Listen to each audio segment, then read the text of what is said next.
ইন্নাকা লাউ আতাইতানি বিকুরাবিল আরদি খাতিআ, যদি তুমি সম্পূর্ণ পৃথিবী পরিমাণ গুনাহ নিয়েও আল্লাহর নিকট যাও, সুম্মা লাকীতানি লা তুশরিকু বি শাইআ, অতঃপর আল্লাহ বলছেন যদি আল্লাহ তোমার অপরাধের মধ্যে শিরিক না দেখে, লা আতাইতুকা বিকুরাবিহা মাগফিরা, আল্লাহ বলছেন যদি তুমি পৃথিবী পরিপূর্ণ অপরাধ নিয়ে আসো আর তোমার অপরাধের মধ্যে যদি শিরিক না থাকে, আমি তোমার কাছে পৃথিবী সমপরিমাণ ক্ষমা নিয়ে আসবো, ক্ষমা করে দেবো। আমি আমার একটা শেষ হাদিস বলে আমার বক্তব্য শেষ করতে চাইবো। আপনাদের কষ্ট হচ্ছে, মুরব্বী আছেন আপনারা, এই হাদিসটা যদি আপনাদের কাজে না আসে, আল্লাহ আমার মনে হয় না আপনার জন্য কোনো হইতে পারে কেউ একজন আসে তো আপনাকে হিদায়াত দিয়ে দেবে। কিন্তু আনাস ইবনে মালিক রাদিয়াল্লাহু আনহু, মুহাম্মদ সাল্লাল্লাহু আলাইহি সাল্লাম থেকে কথা, এই যদি আপনার কাজে না আসে আর কার কথা কাজে আসবে? আনাস ইবনে মালিক রাদিয়াল্লাহু আনহু থেকে বলেন, তিনি বলেন সামি'তু রাসূলুল্লাহ সাল্লাল্লাহু আলাইহি ওয়াসাল্লাম, রাসূল সাল্লাল্লাহু আলাইহি ওয়াসাল্লামকে বলতে শুনেছি, قال الله, আল্লাহ বলেন, ইয়া ইবনে আদম, হে আদম সন্তান, ইন্নাকা মা দাআউতানি ওয়া রাজাউতানি গফারতু লাক, আল্লাহ বলেন হে আদম সন্তান, যতক্ষণ আমাকে তুমি ডাকতে থাকবে আর আমার ক্ষমা পাওয়ার আশা করবে, ততক্ষণ পর্যন্ত আমি তোমাকে ক্ষমা করব। আলা মা কানা ফীকা ওয়ালা উবালি, তোমার অপরাধ যদি, তোমার গুনাহ যতই অধিক হোক না কেন, আমি কারো পরোয়া করি না। ইয়া ইবনে আদম, মহিলারা কিন্তু এই হাদিস থেকে বাদ যায়নি। আদম যাদের বাপ আদম, যাদের মা হাওয়া, বাপ আদম যাদের, তার মানে মহিলা পুরুষ সবাই, আল্লাহ বলছেন যে ইয়া ইবনে আদম, হে আদম সন্তান, লাউ বালাগাত যুনুবুকা আনানাস সামাই, আদমের ছেলে মেয়েরা তোমার অপরাধ যদি আকাশের মেঘমালা পর্যন্ত পৌঁছে যায়, সুম্মা ইস্তাগফারতানি, তোমার অপরাধ আকাশের মেঘমালা পর্যন্ত পৌঁছে গেছে আর তুমি যদি আল্লাহর কাছে ক্ষমা চাও, আল্লাহ বলছেন গফারতু লাক ওয়ালা উবালি, আমি তোমাকে মাফ করব, কারো পরোয়া করব না। আল্লাহ বলছেন ইয়া ইবনে আদম, হে আদম সন্তান, ইন্নাকা লাউ আতাইতানি বিকুরাবিল আরদি খাতিআ,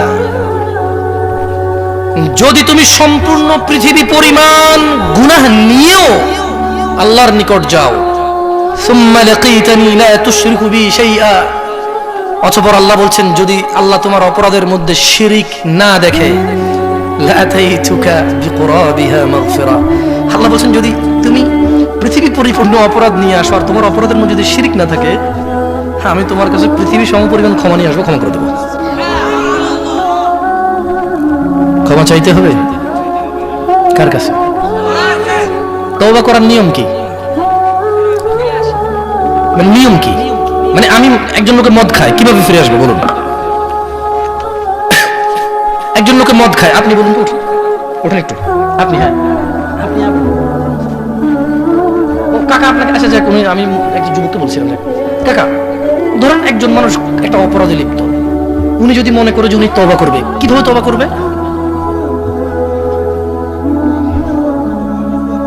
হ্যাঁ মানে আর এই অপরাধ করবো না, মাশাআল্লাহ বসেন।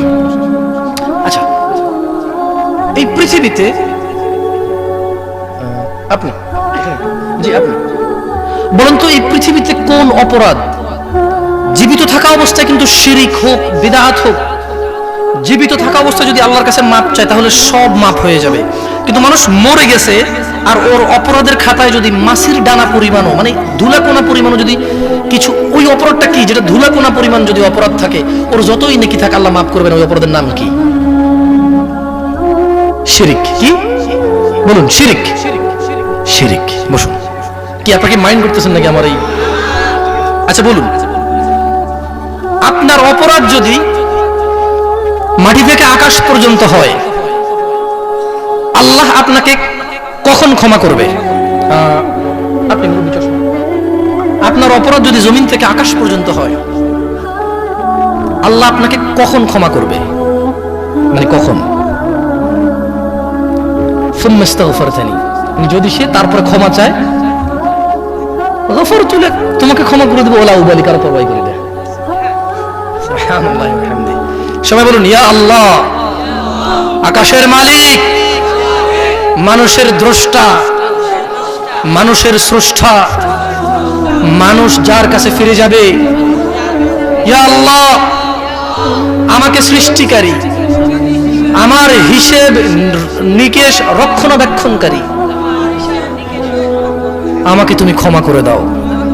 ইয়া আল্লাহ যেদিন আমি বিপদে থাকবো, কোনো আশ্রয় থাকবে না, সেদিন আপনি আমাকে আশ্রয় দিন। ইয়া আল্লাহ আমার হৃদয়টাকে ইসলামের উপর, আপনার মনোনীত দ্বীনের উপর গেড়ে দেন, গেড়ে দেন। ইয়া আল্লাহ, ইয়া আল্লাহ আমার এই জং মাখা হৃদয়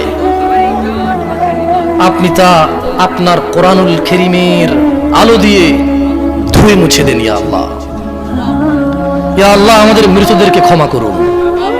ইয়া আল্লাহ আমাদের জীবিতদেরকে হিদায়াত দিন। পরিশেষে আমি একটা দোয়া পড়ে যেভাবে রাসূল সাল্লাল্লাহু আলাইহি সাল্লাম শেষ করতেন সেভাবেই শেষ করছি। আপনাদের যদি কোনো নিয়ম থাকে আপনারা সেটা পালন করে নিন। আমি এভাবে পেয়েছি, রাসূল সাল্লাল্লাহু আলাইহি সাল্লাম কোনো বৈঠক থেকে ওঠার পূর্বে বলতেন সুবহানাকা আল্লাহুম্মা ওয়া বিহামদিকা আশহাদু আল্লা ইলাহা ইল্লা আনতা আস্তাগফিরুকা ওয়া আতুবু ইলাইক। আসসালামু আলাইকুম ওয়া রাহমাতুল্লাহি ওয়া বারাকাতুহু।